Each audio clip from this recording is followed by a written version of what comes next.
In this video, we're going to look at an entire process from start to finish as to what to trade on, and then the process in selecting good matches for the forthcoming weekend. After one of my previous videos, a few people did comment that they would like to see the process that I use from start to finish. Now, I'm not saying the process I do use is the correct one and everyone must follow it, but it is complete, and for a process to be worthwhile, then completeness is key. I'm not going to show you a winning strategy as such, because then everyone would follow it and that would make me a tipster. And let's face it, there's no real cutting edge strategies on YouTube, and I think we all appreciate that by now.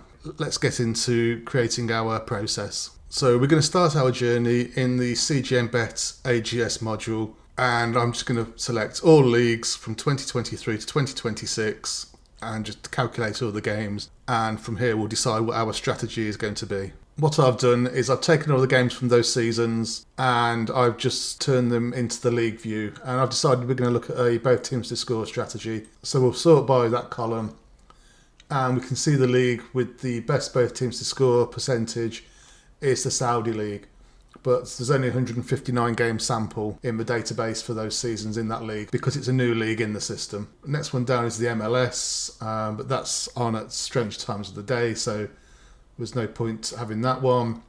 And then there's the Iceland League, which I believe is currently in the off season. So we're going to look at the Swiss Super League here, which has got 701 games, and 61.2% of those games are both teams to score, which are break-even odds of 1.63. And if we look at the current season in the Swiss Super League, then we can see that the odds are actually 152 with a 65.6% strike rate. And over the seasons, then we can see that 22-23 was 63.89, and the last two seasons it's dropped off to the high 50s. And this season it's actually higher than it's been, so 65.60 in the 125 games for this season. So it's improving drastically on the previous seasons, and hopefully the odds won't have adjusted to reflect this, but we've got something we can be working with. So what we've done is we've taken these 701 games from 22-23 up until the current date into the reverse engineering tool, and we just need to find something here which is common. So what I'm going to look for is goals over 1.5 in the home team's games, and the same in the away team's games. And that gives us a sample of 31 games, which is obviously nowhere near enough. If we look at the p-values on that, then we can see that we've got a 6% yield, admittedly, on those 31 games, but the p-value is nearly 26, and that is because the sample size is so small. So we're going to need to do a bit more work on this. Now, it's saying that the range is 82.6 to 90.8. In a previous video, we got accused by Gemini of p-hacking here because the range is that tight and that close. So we need to extend this out a bit. So we'll knock it to between 80 and 91 and see if that helps us out. So I've actually used 80 and 90 because obviously 91 would again be kind of p-hacking because it's an unnatural range. So now we've got 57 games in here, and if we check these out, then our yield has gone. We've got pretty much scratched there, and the p-value has gone out to 38. So for the sake of this video, we'll work with just the 82 and the 90%. As I say, I'm not going to be showing you a fully working strategy. They're hard to come by, certainly harder than other videos will have you believe. So we've now come into the upcoming module, and what we've done is we're using actually the 80 and 90% range, and we've set the over 1.5 goals for the home team to be between 80 and 90, and the same for the away team. And that has surfaced 2 games for this weekend.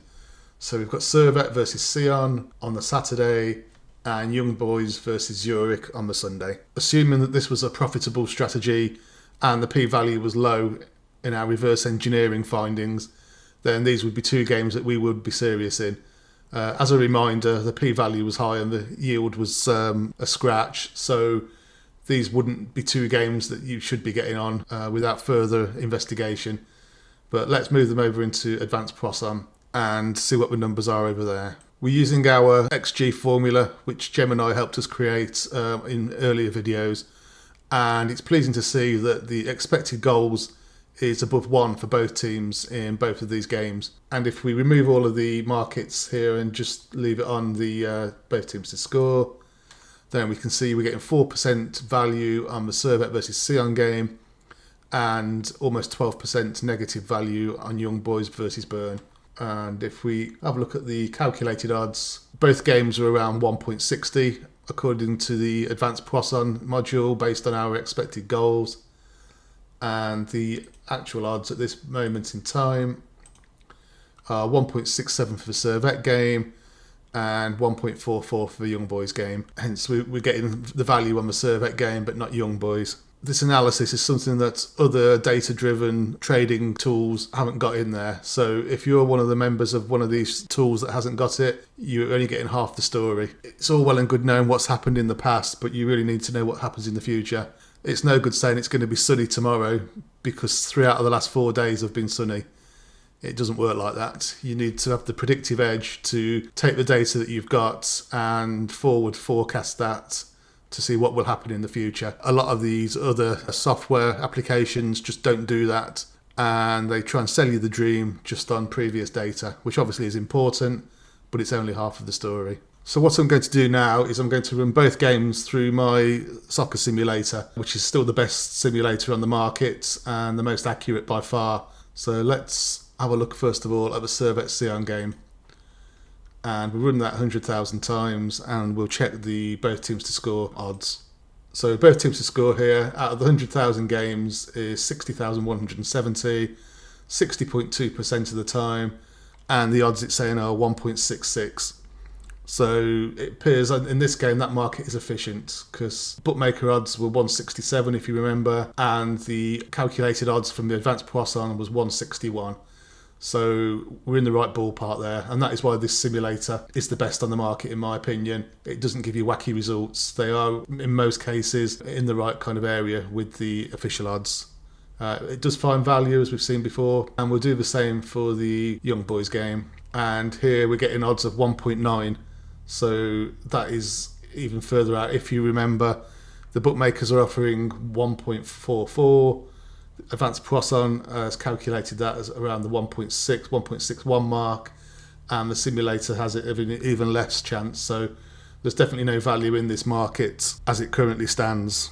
Now I've come back to the advanced goal statistics module for the seasons that we're looking at, and I've put an odds filter on both teams to score between 1.4 and 1.7 because this appears to be kind of where our odds are.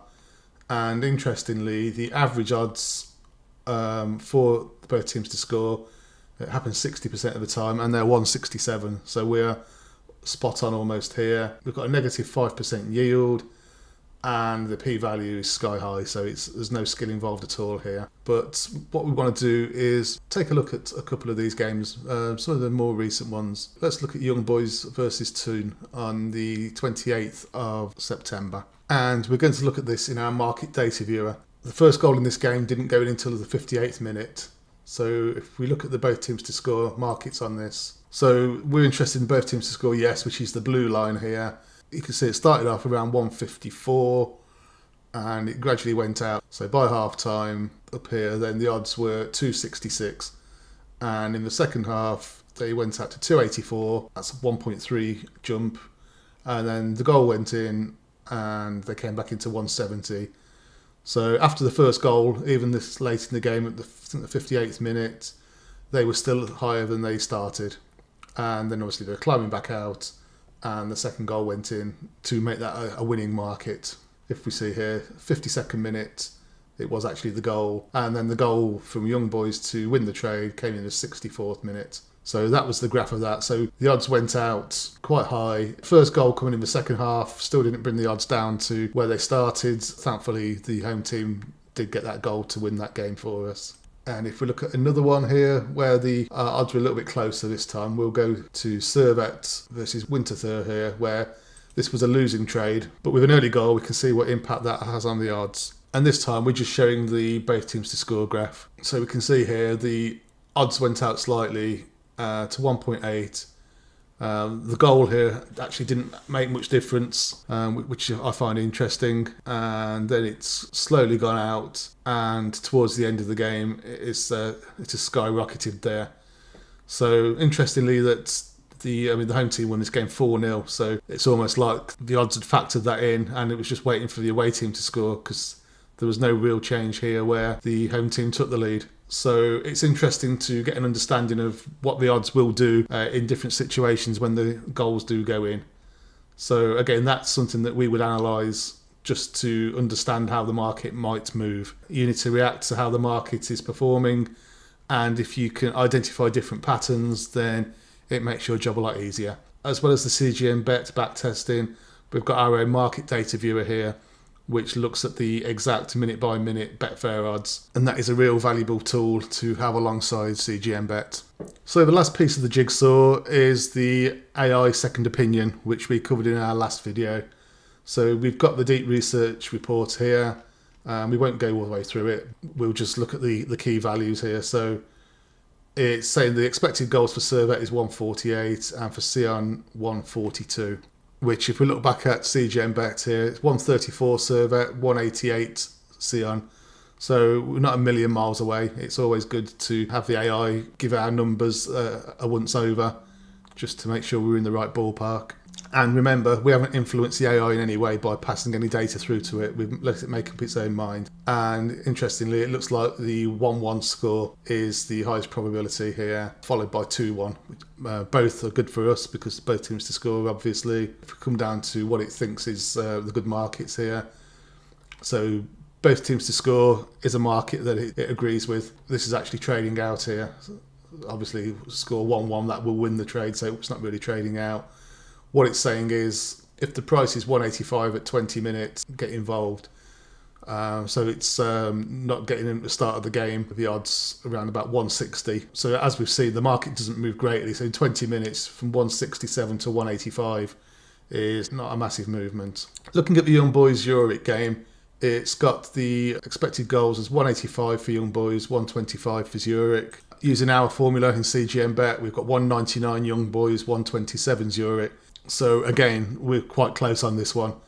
And it's amazing that CGMBet does agree with the AI when the AI is not being passed any CGMBet data here. And that is something that you should really take away from this video, just how good CGMBet is at this part of the process that no other software, as far as I'm aware, can actually do. And looking at the both teams to score here, so the simulated probability in the AI is 68.5. So it's saying the fair odds are 146. Remember, our simulator in this game was actually 1.9. Out of all the modelling we've done, our own simulator seems to think there's less chance of both teams to score than any of the other statistical models we've looked at. But even so, there's no value in both teams to score, and all of our analysis has agreed with that. It'll be interesting to see how these games turn out when they're played this current weekend. So this is the process that I go through with a new strategy for the first few stages, and then with every strategy from the CGMBet upcoming screen. So to recap, we've looked through all of the leagues for a league with a high both teams to score percentage. And remember, just because it's got a high both teams to score percentage doesn't mean it's a profitable league. You still need to find the odds difference between the 62%, I think it was, we had, where both teams to score happened, and the actual probability which the bookmaker's giving you. That is key. That is something that gets overlooked massively in other videos. We then took the games to the reverse engineering module, where we've tried to establish a pattern why these games have both teams to score.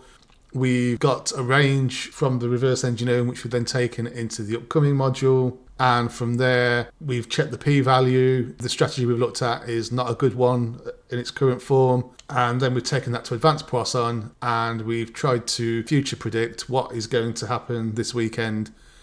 We've backed it up with the simulator. We've understood the odds movement from our market data viewer software, which uses live odds at the time. And then we've passed it through to the AI tool for a second opinion, where the AI tool has got none of our data and we can't influence its decisions. So there you have it. All that remains now is for these games to have both teams to score, which they might do, they might not. I say it's a made-up strategy just for this video, but I hope you understand the process we've followed. And if you do like this video, I do believe we're putting out some really good content these days, and it's food for thought. We touch subjects that others don't, and we're totally transparent with what we tell you. So please do give us a like and subscribe, and do comment below if you found anything interesting from this video, or if you just want to say you want more like this, or even if you don't like it, just say. But thank you for watching. Until next time,